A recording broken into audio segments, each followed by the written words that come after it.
Today, we're going to talk about something you might find a little uncomfortable.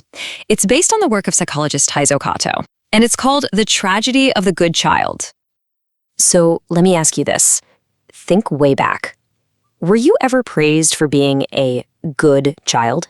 You know, for being the quiet one, the helpful one, the one who never caused any trouble.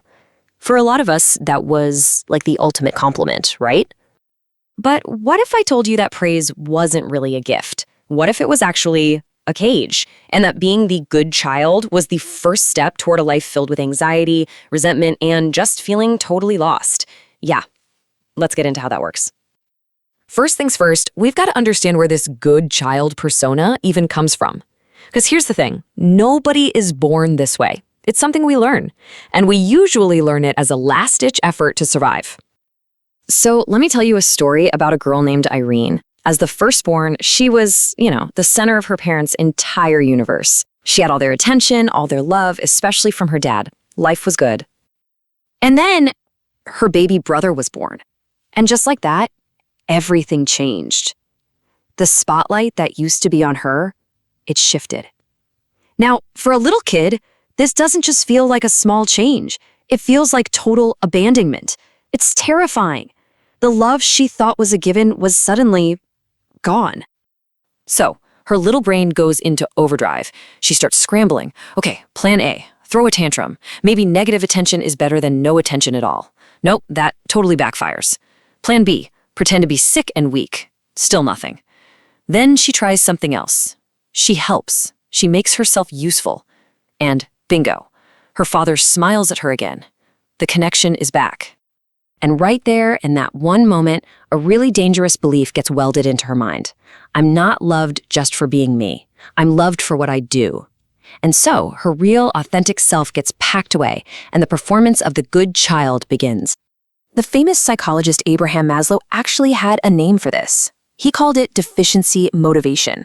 Basically, you're not doing things because you're excited to grow or because it brings you joy. You're doing things to fill a hole, to patch up this deep, gnawing fear of losing love and safety. You're not trying to thrive, you're just trying to survive. But, and this is a huge but, this survival strategy comes with a massive price tag. Because the performance that starts in childhood, it doesn't stay there. It becomes the instruction manual for the rest of your life. You can see how this just snowballs, right? As a kid, you learn the role. Then, as a young adult, you take that same script in your friendships and romantic relationships. You become the perfect, helpful, easygoing partner. But your own needs, they get buried. And this all leads, almost inevitably, to an adulthood filled with anxiety, a history of relationships that just don't work out, and this crushing feeling that deep down you're just not enough. The psychoanalyst Karen Horney just hit the nail on the head with this one. She said that every time you conform to please somebody else, you're basically chipping away at your own sense of self. You're trading your own inner compass for a thumbs up from someone else, and that is a deal you will always lose. You can think of it like this. We all start out as the natural child. We're curious, we do things for fun, and we have this core belief that I am okay. But the good child has to become the adapted child, constantly scanning the room, trying to figure out what everyone wants. And the core belief of the adapted child, I am not okay just as I am. Maslow used a really chilling phrase to describe this. He called it spiritual suicide.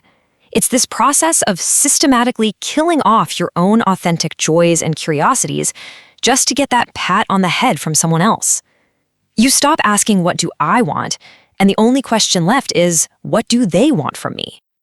So what happens to all those feelings that get pushed down? All the things you wanted to do, all the joy you killed off? Well, it doesn't just disappear. It transforms. It turns into something else, something hiding right underneath that pleasant, smiling face. And this is where it gets wild. In his own journey, the author Taizo Kato realized that at the absolute center of his good child personality, the engine driving the whole performance, was one single, powerful, and totally forbidden feeling. I hate it. He hated studying just to get praised, hated playing a certain way to make his parents happy. He hated helping just to be seen as useful. Think about that for a second. The good child ends up hating the very acts of goodness they're performing, all because the motivation isn't genuine joy, it's fear.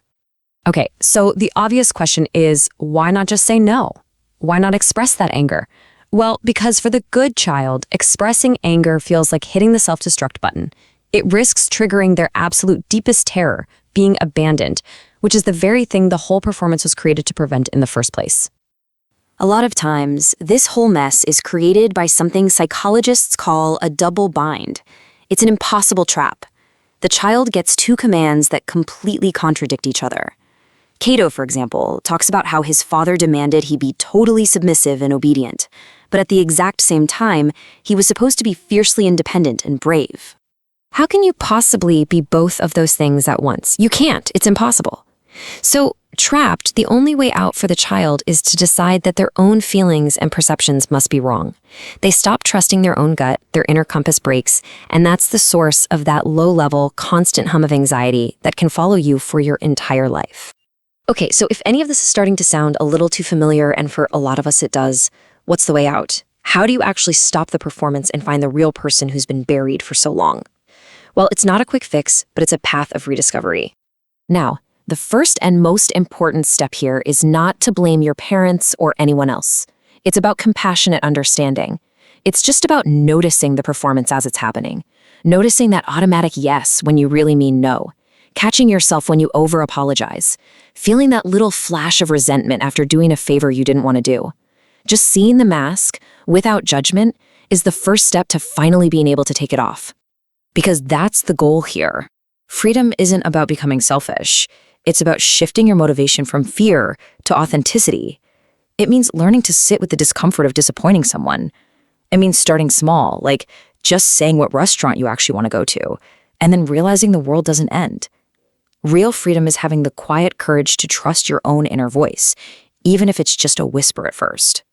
So, I'll just leave you with this one final question to think about.